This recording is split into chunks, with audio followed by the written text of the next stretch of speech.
사도 바울이 이제 2장까지 기록을 하면서 우리가 어떠한 은혜로 하나님께 구원을 받아 하나님의 나라 백성과 하나님의 권속이 되었는지 그 은혜를 계속해서 이제 이야기를 했고, 또 우리는 그리스도 안에서 함께 지어져 가는 이들이다. 오직 은혜로 구원받은 우리들이 다 이제 모난 존재들인데 하나님의 은혜 안에서 아름답게 지어져 간다. 모든 것이 은혜다.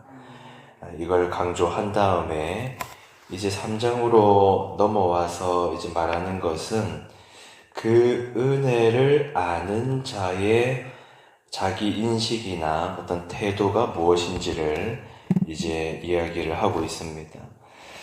자신의 이야기를 딱 살짝 꺼내는 것입니다. 1절을 보니까 이러므로 그리스도 예수의 일로 너희 이방인을 위하여 갇힌 자 된 나 바울이 말하거니와. 우리가 알다시피 지금 이 에베소서는 바울이 감옥에 갇혔을 때 쓴 편지죠. 이제 겉으로 보면은 어떤 실패한 것 같은 그런 마음을 가질 수도 있지 않겠어요.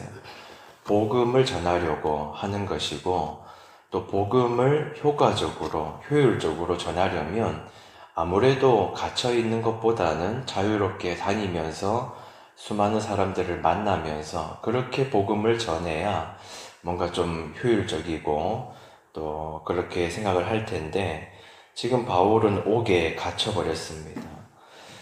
그런데 우리가 이제 룻기에서도 보았습니다만, 정말 하나님의 이 섭리를 믿고 살아가는 사람들의 이 삶의 모습들은 아주 자세가 심플하다고 할까요? 지금 상황이 이렇게 됐어. 열심히 살아보는데 상황이 이렇게 됐어. 그러면은, 아이고, 내 상황이 지금 이렇게 망가졌구나. 아이고, 복음을 전하려고 하는데 옥에 갇혀버린 게 웬 말이냐. 막 낙심하고 이러지 않고, 지금 상황이 이렇다면 그럼 여기서 내가 할 수 있는 걸 또 한다. 이게 아주 심플한 삶의 자세라는 걸 봅니다. 그래서 바울이 지금 여기서도 내가 옥에 갇혀가지고 할 수 있는 것도 별로 없고 막 내 처지가 이것밖에 안 되는구나 이렇게 말하지 않고, 바울은 지금 말하기로 나는 그리스도 예수의 일로 지금 갇혀있다 이렇게 말합니다. 실패한 게 아니라는 거예요. 나는 그리스도 예수님의 일, 그러니까 복음을 전하는 일로 여기 지금 갇혔는데, 그럼 여기서 이제 뭐 하냐 하다가, 그러면 이제 이 성도들에게 편지라도 쓰자.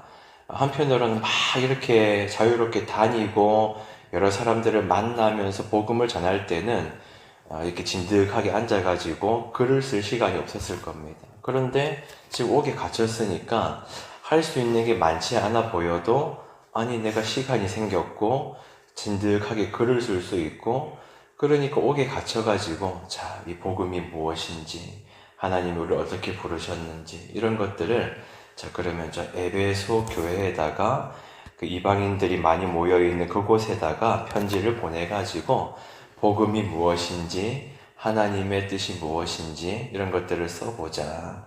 그렇게 이제 일을 하는 것입니다.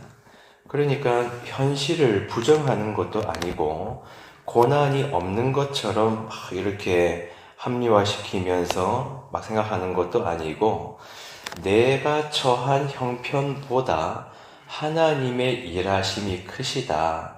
그러면 하나님의 섭리 안에 있는 또 삶이니까, 그러면 내가 할 수 있는 것들을 또 해본다. 그것이 비록 제한된다 할지라도, 그러나 하나님은 하나님의 뜻을 이룰 것이다. 이 분명한 자세를 가지고 지금 옥에서도 이 서신을 기록하고 있다는 것을 우리가 보게 됩니다. 그래서 이제 바울이 하나님의 은혜를 바라보는데, 2절에 이렇게 말하죠. 너희를 위하여 내게 주신 하나님의 그 은혜의 경륜을 너희가 들었을 터이라. 지금 바울은 자기가 맡게 된 이 복음 전하는 사명을 가지고 은혜라고 말합니다. 자신의 어떤 능력을 증명하는 자리도 아니고, 자기 이름을 높이는 자리도 아니고, 자기를 막 과시해야 되는 그런 자리도 아니고, 하나님께서 이 복음 전하는 사명을 맡기신 건 하나님의 은혜라고 이야기를 하고 있습니다. 하나님께서 우리에게 맡겨주신 일상의 모든 삶의 자리도 그렇습니다. 가정 안에서 우리가 맡은 바를 하는 것도, 교회 공동체 안에서도, 또 우리가 삶의 자리에서도 모든 삶에 맡은 자리들은 하나님께서 허락하신 은혜의 자리라고 고백을 하고 있어요.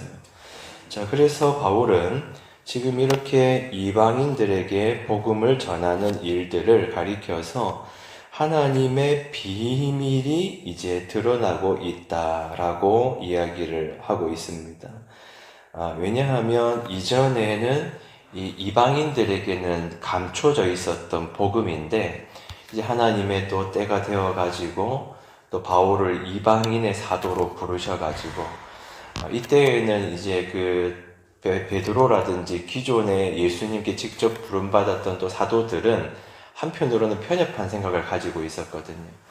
이방인에게 복음이 전해지는 걸 생각도 못했습니다. 그런데 바울을 또 이방인에게 복음 전하는 사도로 부르셔가지고 이제는 유대인들에게만 감춰져 있었던 복음이 이방인으로 이렇게 다 퍼져나가는 그런 하나님의 놀라운 비밀이 이제 드러나고 이루어지고 있다라고 이제 바울은 이야기를 하고 있습니다. 이방인들이 이제 복음으로 말미암아 그리스도 예수 안에서 함께 상속자가 되고 함께 약속에 참여하는 자가 되었다고 하는 것이 복음의 비밀이라고 말합니다. 이 제한이 없는 거예요. 우리가 이제 에베소서 앞에서 말씀 보았을 때도 우리 인간은 자꾸 담을 쌓는 존재고, 근데 하나님은 담을 허물어 버리시고, 이 복음이 전해질 때도 사람의 마음은 자꾸 선을 그었어요. 우리는 이방인, 우리는 유대인, 너희들은 이방인, 우리는 선택받은 자, 저 사람들은 아닌 사람, 이렇게 자꾸 선을 그었는데, 그러나 복음은 그 선을 계속해서 무너뜨립니다. 복음은 그런 것입니다. 그런데 오늘날의 시대와 사회들을 보면은 또 끊임없이 인간들은 선을 그어버리죠. 우리 편, 저쪽 편, 이렇게 나랑 가까운 사람, 먼 사람, 나와 맞는 사람, 맞지 않는 사람, 이런 식으로 자꾸 이렇게 선을 그어버리는데, 그러나 복음은 선을 다 무너뜨리면서 또 유대인에게서부터 또 이방인에게로 복음이 전해져 가고, 그것이 바로 또 그리스도의 사랑이라는 것을 보게 됩니다. 그래서 이제 마지막으로 오늘 본문의 7절에서 바울은 이렇게 말합니다. 이 복음을 위하여 그의 능력이 역사하시는 대로 내게 주신 하나님의 은혜의 선물을 따라 내가 일꾼이 되었노라. 바울이 하나님의 일꾼이 된 것도 은혜라고 고백을 합니다. 이것도 너무 당연한 건데 우리는 또 자꾸 잊어버릴 때가 있는 것 같습니다. 목회자부터가 그렇죠. 하나님께서 나 같은 것을 부르셔가지고 복음을 전하게 하시고 사람을 사랑하게 하시고 또 다듬어져 가게 하시고, 이것이 얼마나 큰 은혜인데, 이것을 또 망각하는 것이 인간의 또 부족함인 것 같아요. 그러나 이 바울의 태도를 볼 때 지금 이 놀라운 비밀의 복음을 맡았는데 그걸 자기 자랑으로 여기는 것도 아니고, 내가 지금 이 사역의 현장에서 나를 한번 증명해 봐야 되겠다, 이런 것도 아니고, 또 이제 감옥에 지금 갇혔지만 실패했다고 여기는 것도 아니고, 다만 이렇게 고백할 뿐입니다. 나는 은혜로 부름받은 사람이다. 나는 은혜로 복음의 일꾼이 되었다. 하나님의 놀라운 능력이 이 제한된 상황에서도 분명히 하나님은 일하고 계신다. 나를 통해서도 일하고 계신다. 자, 이렇게 하나님 안에서 자신을 바라보는 태도이기 때문에 우선은 겸손하죠. 자기를 과시하려고 하지 않죠. 그리고 현실에 절망하지도 않습니다. 옥에 갇혀버렸다.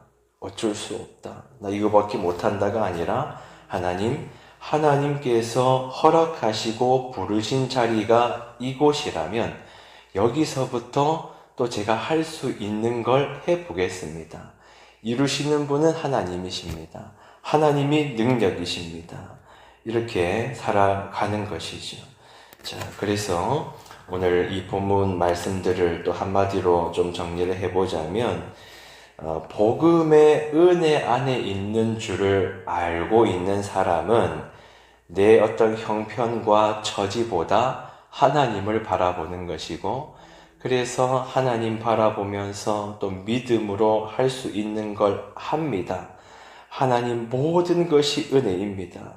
이렇게 하나님께서 허락하신 자리들을 귀하게 여기고 또 할 수 있는 거 하고 하나님의 뜻이 이루어지기를 바라면서 그저 이 심플한 자세로 삶을 살아가는 것을 봅니다.